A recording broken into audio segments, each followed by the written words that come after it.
Reinaldo, por favor, chame nossos irmãos lá, que eles não estão me ouvindo.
Vamos chegando a Santa Paz, tranquilo, tranquilo.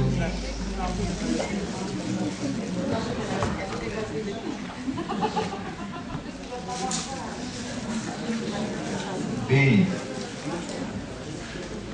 vimos então na pergunta de Allan Kardec, que recebeu o número 621, que essas leis da divindade estão implícitas em nossa intimidade. O Criador desejou que ninguém estivesse incapacitado a travar contato com as suas leis. Se alguém quiser estudar as leis humanas, poderá dizer que não pôde fazê-lo porque não teve como cursar a faculdade de Direito, não teve como comprar os livros de Direito. Mas com relação às leis divinas, ninguém pode dizer nada porque elas estão em nós. E para aqueles que não tenham a devida noção de todas as leis presentes em nós, Jesus Cristo resumiu isto dizendo a lei áurea: amar a Deus acima de tudo, ao próximo como a nós mesmos. Aí estão toda a lei e os profetas. E a partir daí, amar a Deus acima de tudo e amar ao próximo como a nós resumiria nossos compromissos mais diretos com a vida. Como é importante pensar isso. O dia que a gente se gostar um pouco mais, o dia que nós nos tratarmos melhor do que tratamos hoje, a vida ganhará outro sentido para nós. Costumamos ser pessoas muito infiéis a nós mesmos, porque aprendemos as coisas corretas e vivemos as coisas erradas. Sequer temos tido coragem de experimentar as coisas boas que a gente aprende. Todos carregamos a presença de Deus, mas a escondemos o quanto podemos. No mundo hoje se vende a tragédia, vende-se a pornografia, vende-se a violência, e nós ficamos com vergonha de mostrar a paz que há em nós, a criatura boa que há em nós, o homem novo que deita vergônteas em nós. Ficamos sempre desejosos de fazer aquilo que todo mundo gosta, que aplaude, que vende. Até no processo da educação dos filhos, quantas vezes nós estamos preocupados que eles tenham a melhor escola, que eles saibam falar línguas, que eles saibam tocar instrumentos, que eles saibam lutar judô, karatê, jiu-jitsu. Nós estamos muito interessados no sucesso deles, mas às vezes não estamos tão interessados na felicidade deles. nossos filhos poderão ter todos esses saberes e serem pessoas neuróticas, apresentarem comportamentos esquizoides. Mas nós recebemos o aplauso popular, porque eles falam 200 línguas, tocam 300 instrumentos, lutam de tudo, e dançam e requebram, e o mundo gosta disso. Nós estamos criando nossos filhos para as passarelas do mundo. Quando Santo Agostinho nos diz no Evangelho segundo o Espiritismo que deveremos colocá-los nos caminhos de Deus, nos trilhos de Deus. Se os trilhos de Deus passarem pelas estradas do mundo, é excelente.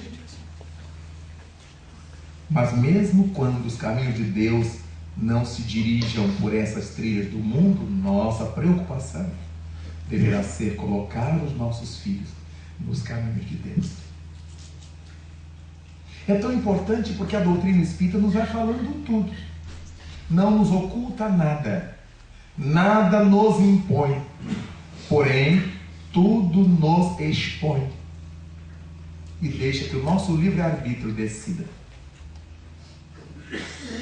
Deixa que a nossa consciência estabeleça o que a gente quer. E por fim,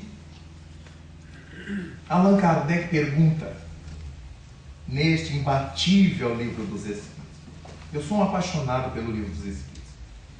Na minha atual encarnação, já estudei este livro, não é exibição, é apenas para dizer ao Senhor quanto eu amo esse livro, 42 vezes. Estudado, de riscar de ponta cabeça. Por isso eu tenho algumas questõezinhas de memória. Quando eu me tornei espírita, os benfeitores me disseram que a cada ano eu estudasse de novo o livro dos Espíritos. Eu levei a sério. Como eu estou pregando há 41 anos, já estudei este livro 42 vezes. Sem falar que eu consulto diariamente. Para as palestras que eu vou fazer, para as coisas que eu vou fazer, como estou aqui agora, com os senhores, com ele na mão.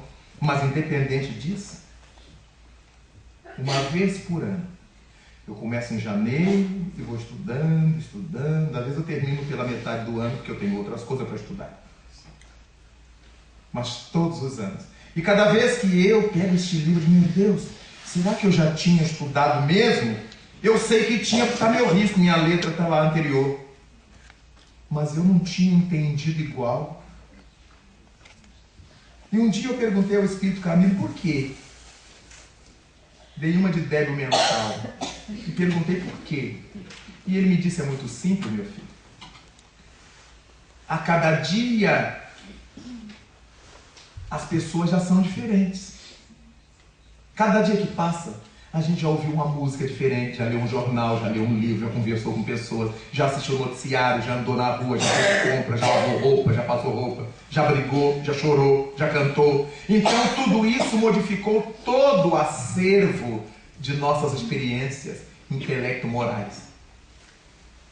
Se você ler o livro dos Espíritos todos os dias, perceberá que a cada dia ele será um livro novo para você, em doses diminutas. Mas se você ler uma vez por ano, juntará toda a bagagem adquirida no ano e já perceberá quanto você já cresceu em entendimento do livro dos Espíritos. Isso quer dizer que quanto mais você se desenvolva, melhor entenderá o livro dos Espíritos.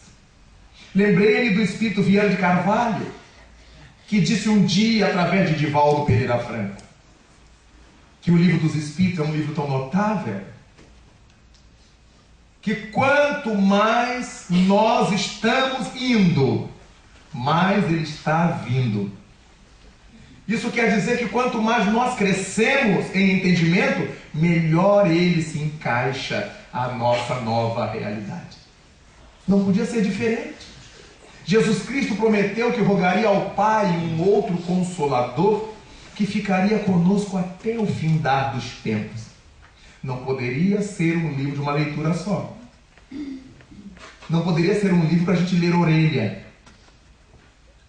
Diz Allan Kardec na sua introdução que é um livro para ser estudado demoradamente.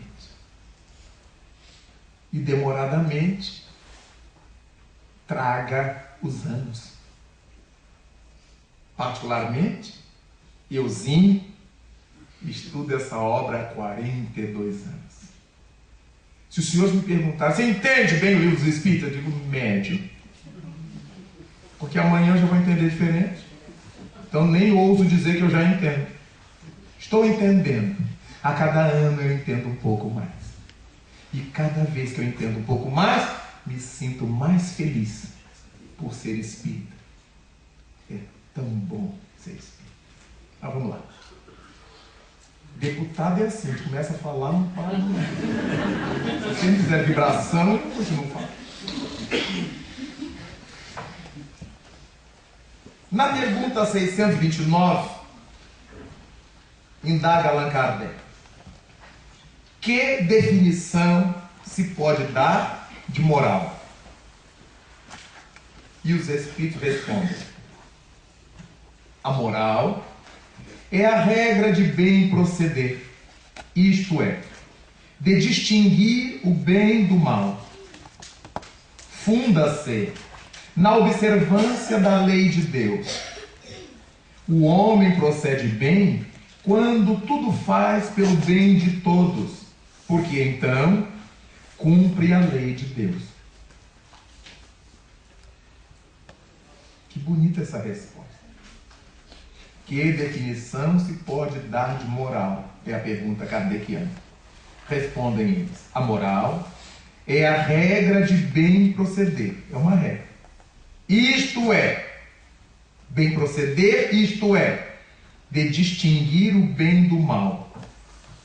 Nós só distinguimos o bem do mal porque somos seres racionais. O animal não tem essa preocupação de distinguir bem e mal. Nós temos. Então dizem os Espíritos a Kardec: a moral é a regra de bem proceder, isto é, de distinguir o bem do mal. Quando nós distinguimos o bem do mal, estamos procedendo bem. Ser moral, ser moralizado, é saber distinguir o que serve e o que não serve, o bem do mal.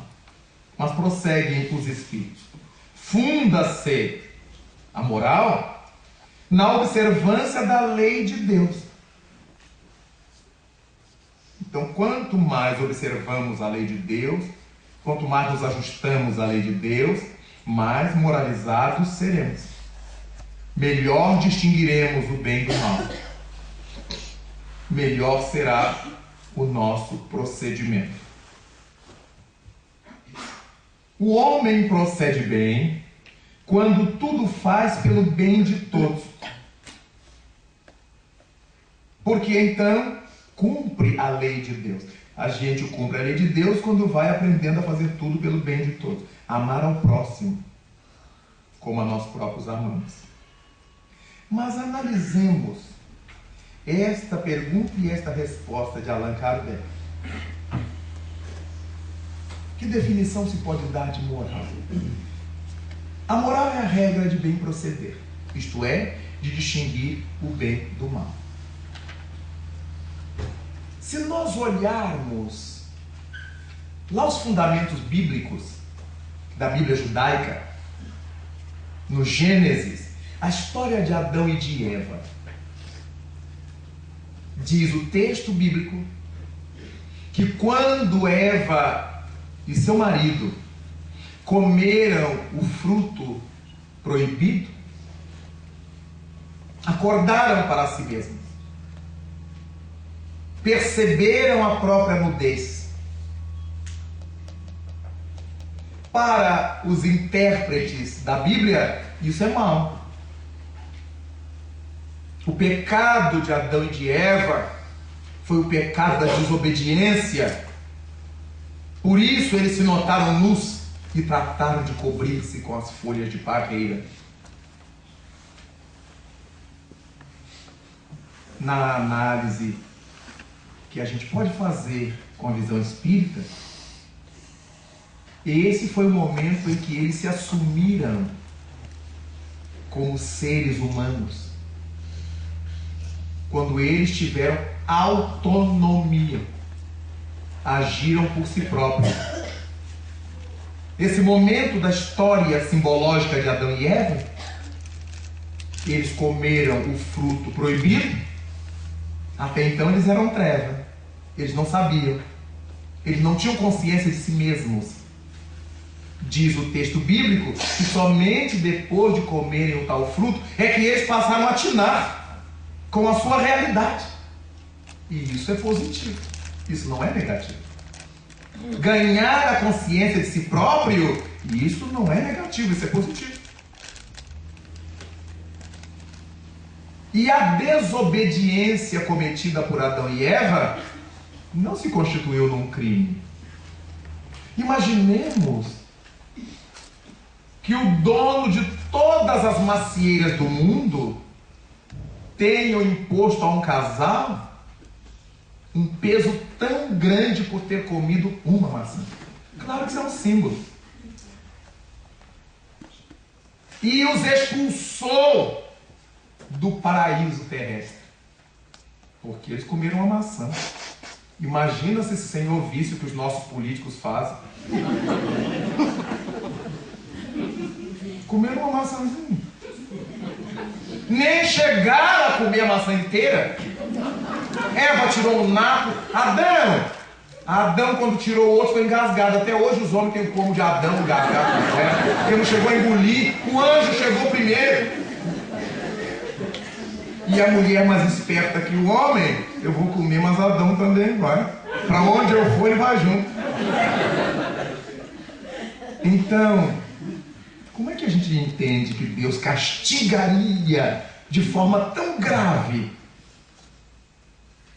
os seus primeiros supostos filhos por um erro tão banal? Se todos os nossos filhos nos desobedecessem comendo uma maçã na hora que a gente disse para não comer, então as coisas estão mal interpretadas. Depois, o Senhor, expulsando-os do paraíso, disse que eles agora ganhariam pão diário com o suor do rosto. Foi o maior castigo. Mas Jesus diz que trabalho é lei divina. Meu pai trabalha sempre, eu trabalho também. Tem alguma coisa mal contada. O livro dos Espíritos nos traz a lei do trabalho como uma das 10 leis morais do livro dos Espíritos. E os Espíritos dizem a Allan Kardec que toda ocupação útil é trabalho. E quem é que botou na Bíblia que Deus castigou Adão e Eva fazendo-os trabalhar? Tem gente que até hoje não gosta de trabalhar e se pergunta quem foi que inventou o trabalho? Por causa da Bíblia.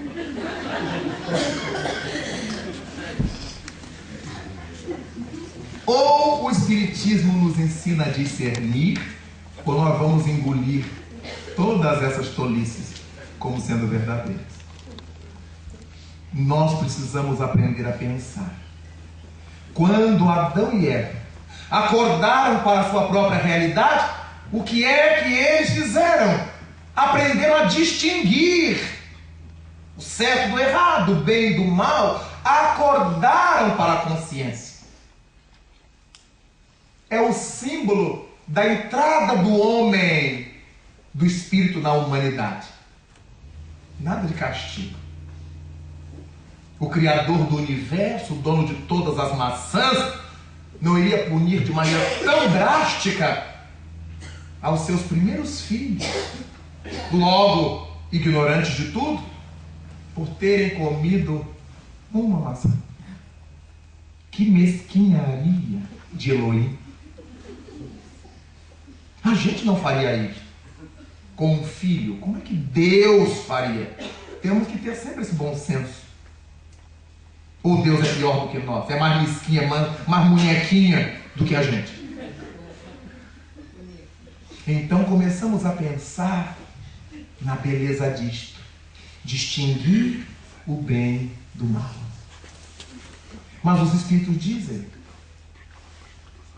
que agir de acordo com a nossa consciência quando nos falam. Funda-se na observância da lei de Deus. O homem procede bem quando tudo faz pelo bem de todos, porque então cumpre a lei de Deus. Ora, se nós aprendemos que a lei de Deus está em nossa consciência, pergunta 621, e aqui na 629, a moral funda-se na observância da lei de Deus, que está em nossa consciência. Logo, viver moralmente é viver de acordo com a nossa consciência. Se é lá que a lei de Deus se abriga. E agir moralmente é agir de acordo com a lei de Deus, que se abriga na consciência. Viver moralmente é viver segundo os ditames da consciência. O que é que nós precisamos? Aprender a ouvir mais a nossa consciência. Aprender a escutar mais nosso anjo guardião, que se manifesta por meio da nossa consciência. Como é importante nós pensarmos nisso. Para aqueles que imaginam que Adão e Eva tenham sido de fato o primeiro casal, primeiro homem do mundo, Adão, primeira mulher do mundo, Eva, não é bem assim, gente. Um pouco de cultura não faz mal a ninguém. É que Adam quer dizer homem, virou nome próprio. Mas Adam quer dizer homem.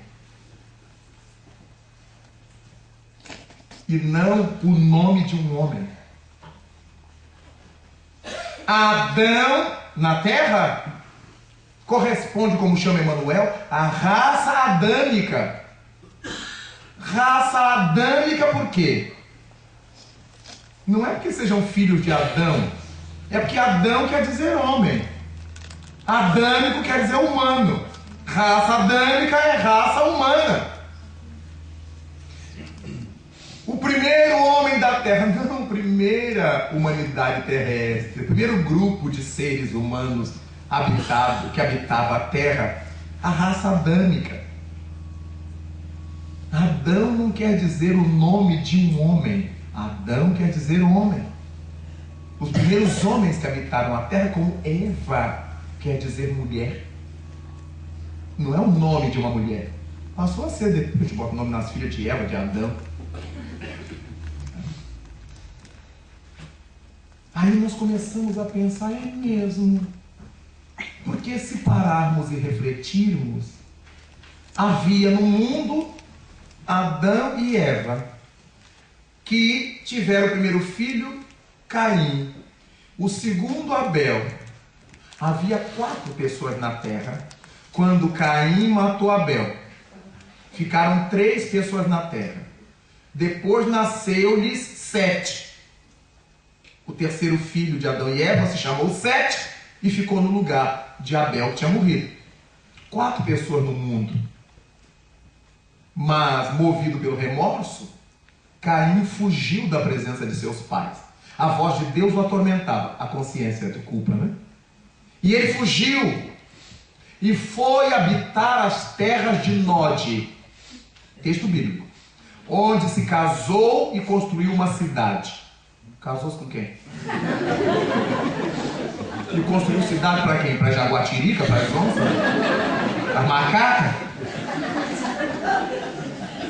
Se não dissesse que ele tinha fugido da presença dos pais, imaginaríamos que ele casou-se com a mãe, incesto. Não, ele fugiu da presença dos pais e foi para as terras de Nod. E lá casou-se e construiu uma cidade. Alguma coisa está mal contada. É porque Adão não era um homem, gente. Era um bocado de homens.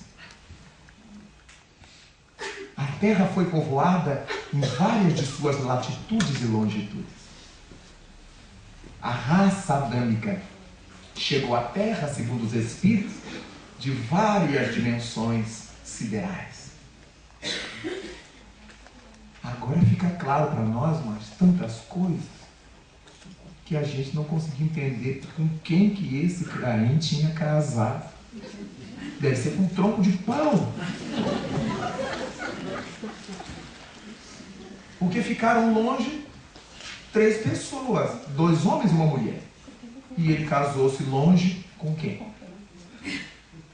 É que muita gente lê a Bíblia, mas não interpreta.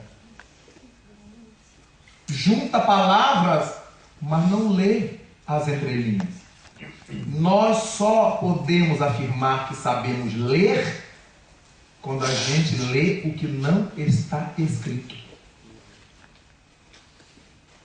Quando nós entendemos no discurso o que não foi dito. Aí a gente já tem maturidade.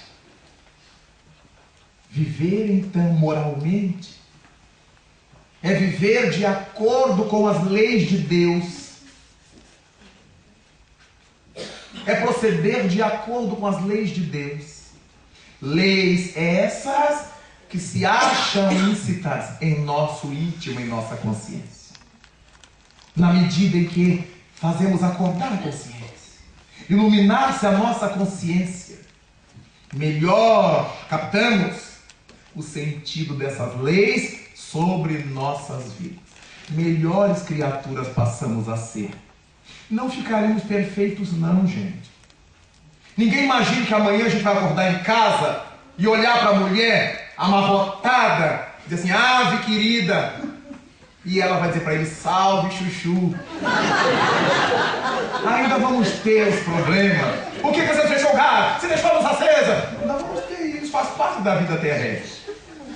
Isso não quer dizer que a gente ama mais ou menos. Isso é o nosso temperamento, nosso jeito. As esposas já se acostumaram com o seu jeito, com o jeito do marido. Os esposos acostumaram com a mulher do jeito que são. E se minha mulher pega cartão de crédito, adeus. Ele já sabe. Não é isso que vai acabar o casamento, levar-nos para o inferno. Não, gente. Todas essas experiências fazem parte da vida saudável da Terra. A maneira como nós encaramos isso é que é fundamental. A forma moralizada. Até para dizer às pessoas que não gostamos, que não estamos satisfeitos, temos liberdade de dizer.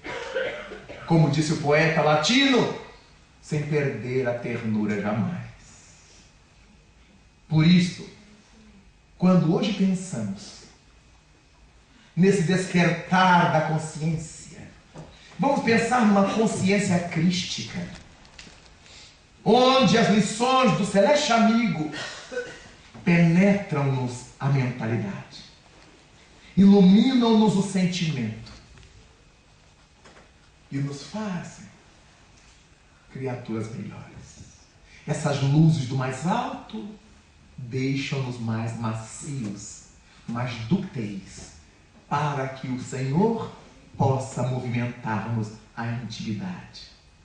É tão bom ser espíritas, para conseguirmos entender essas coisas, sem que ninguém nos atormente, se a gente não deixar, se a gente não quiser. Ser espírita é tão importante. Muita gente se queixa comigo. É que disseram que o espírita é endemoniado. Eu digo, concorde. Disseram que o espiritismo é coisa do demônio. Concorde. Porque quem diz não quer ouvir a verdade. Se quisesse ouvir a verdade, não teria dito, teria nos perguntado, o espiritismo é coisa do demônio? Porque quem sabe de espiritismo são os espíritos. Se quem não é ousa opinar, é porque ele não quer ouvir a verdade. Eu tive um amigo no exército, e quando eu fui para o serviço militar, eu já era pregador espírita, e nunca escondi. Às vezes eu trocava minha escala de serviço, que eu tinha palestra em tal lugar, e todo mundo ficava sabendo por quê. E um deles, muito querido amigo, Saulo, olha o nome, era Paulo antes da conversão. Saulo excelente coração, mas muito ingênuo. Era de uma família evangélica e ligou-se muito comigo. E ficou sabendo que eu era espírita. Todos os dias Saulo queria me converter. Imagina isso no exército. Eu marchando, ele assim: você há de se entregar ao Senhor. Você há de se entregar ao Senhor. Eu hasteando a bandeira e ele do meu lado, porque os nossos números eram próximos. Calma, você tem que se entregar ao Senhor. Eu disse: oh, meu Deus, ordem e progresso, ordem e progresso. O lema da nossa bandeira. Até que um dia, e eu ria para ele, eu digo: Saulo, Saulo, não perca seu tempo, eu sou um perdido de caso pensado. Eu sou um perdido de propósito, Saulo. E ele me disse: Raul, quando eu morrer, eu vou para a direita de Deus. Eu digo: Saulo, se você for para a direita de Deus, você vai ter uma grande surpresa. Você vai me achar no colo dele. Porque você se entregou de boca. Você só faz discurso, eu não vejo você fazer mais nada. E eu viajo, eu prego, eu tolero as viagens, os climas, as mudanças, o povo. Então, se você vai para a direita, primeiro vai ser difícil você achar a direita de Deus. Até você achar, eu já estarei no colo do velho. Você está zombando de mim? Eu digo: não, sabe, eu estou lhe respondendo. Até que derradeiramente ele resolveu me dar um golpe de misericórdia. Estávamos entrando na sessão dos sargentos, íamos fazer um serviço, ele estava sempre junto comigo.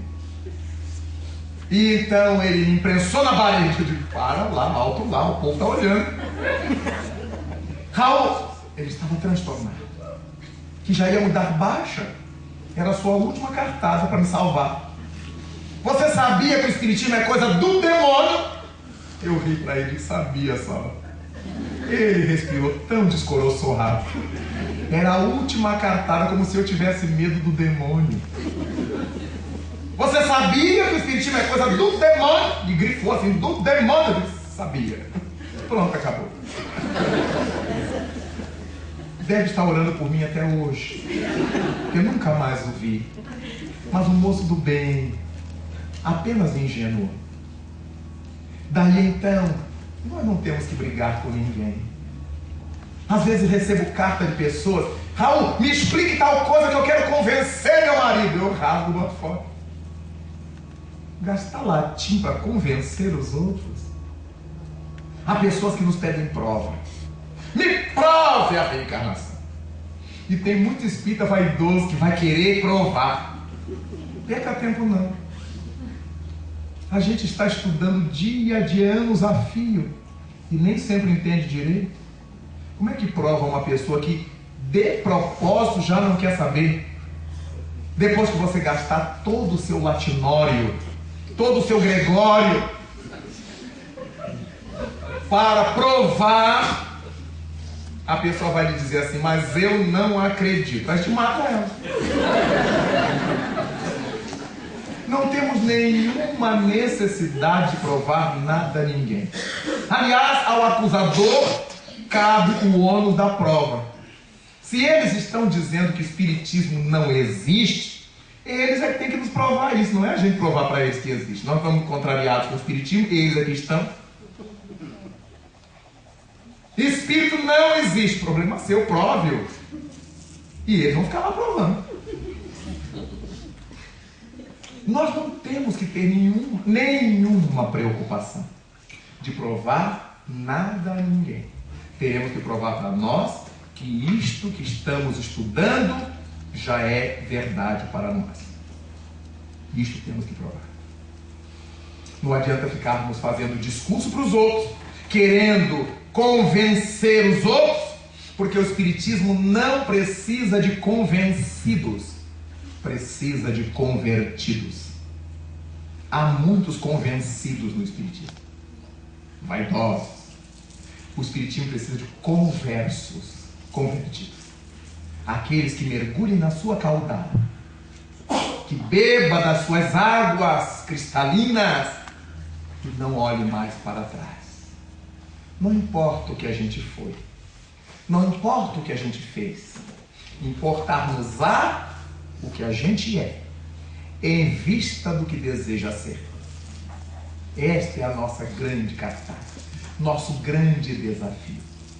Por causa disso, meus queridos irmãos, é que lhes quero agradecer profundamente por esses 2 dias de interlóquio, de carinho, de trocas, quando tive ensejo de receber dos senhores demonstrações de fraterno carinho, de abraçar os velhos amigos do Algarve, que há muito já não os via, e os novos amigos que se acercaram do nosso coração para a minha felicidade, o que me faz mais devedor do Espiritismo, que a cada dia amplia a minha família espiritual, amplia o número de corações queridos que eu vou aprendendo a querer bem, a amar, que eu vou incluindo nas minhas preces diárias, quando oro por todos os meus irmãos espíritas espalhados pelo mundo.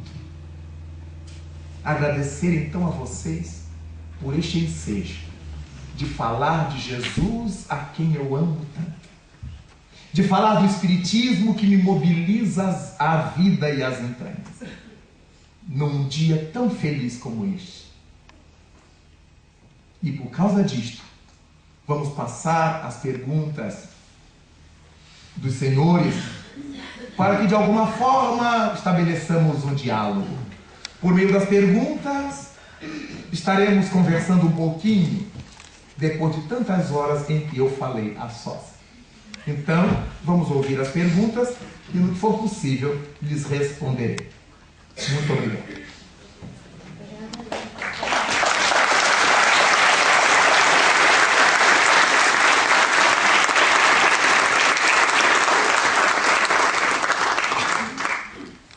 Esta primeira pergunta vem já de ontem e diz assim: por favor, diga-nos como fica a mulher do 7º marido no mundo espiritual.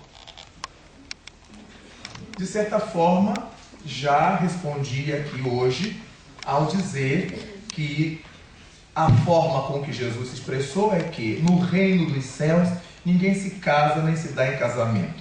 Quando os espíritos chegam a um estágio desse, não importa quem tenha sido o marido, a mulher, serão todos irmãos. Não haverá essa hierarquia de quem é o marido. Nas colônias espirituais, próximas à Terra, onde esses vínculos ainda são mantidos e respeitados, ela seria esposa daquele a quem mais amasse. Os casamentos não são todos iguais.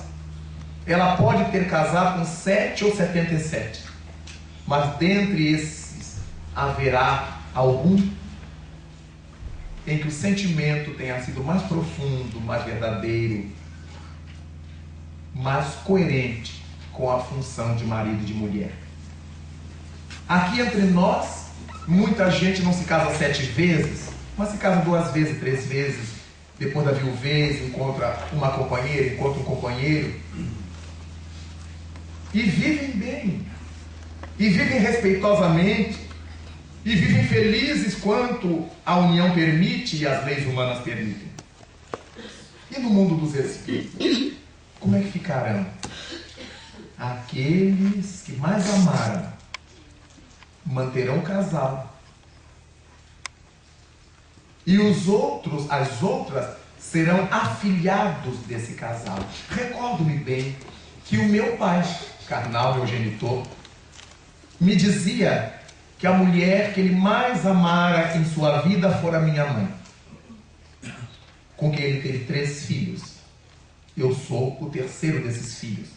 Minha mãe casou-se 2 vezes, com meu pai foi a 2ª vez, havia 3 irmãos do primeiro casamento e nós 3 do segundo. Os 2 irmãos gêmeos antes de mim desencarnaram ainda bebês. E eu fiquei com uma raspa do tacho. O último filho, o 6º de minha mãe e o 3º do meu pai. Ele me dizia isso sempre com lágrimas nos olhos, porque minha mãe desencarnou quando eu tinha 4 anos e ela 44. muito jovem, um insulto cardíaco. Logo mais, meu pai se uniu a uma outra pessoa, que ficou sendo minha madrasta. Não me criou, mas era a esposa do meu pai. Depois de 19 anos da desencarnação do meu pai, há 6 anos passados, portanto, desencarnou minha madrasta, de quem eu cuidei desde a morte do meu pai. Ela desencarnou e eu pude ver que no além, quando meu pai desencarnou, há 34 anos, ele encontrou-se com a minha mãe. Refizeram a afetividade de antes. Reorganizaram o lar de antes. E eu fiquei pensando quando chegasse a minha madrasta. Pois os dois, meu pai e minha mãe, foram recebê-la na aduana da desencarnação. Fora minha mãe que colocara a minha madrasta no caminho do meu pai para tratar dele. E espírito foi quem movimentou as peças. Só vinha saber disso depois. Então a minha madrasta no além é uma filha emocional de minha mãe e de meu pai. Sem nenhuma cena de ciúme. Convivem juntos. Sem nenhuma tormenta. Embora tenham sido pessoas comuns aqui do mundo. Não eram nem santos, nem os missionários. Eram 2 homens. Eram 2 mulheres e um homem profundamente comuns aqui na Terra. Então é muito natural imaginar que as pessoas desencarnam. E no além, o que vale é a verdade da relação. De repente o indivíduo ficou casado um monte de tempo com uma mulher, ou uma mulher com um marido, mas a relação verdadeira foi com o segundo marido. Verdadeiro de sentimento, por razões diversas, que sofreu muito um com o outro, que um era muito agressivo, que o outro era muito violento, seja por que for.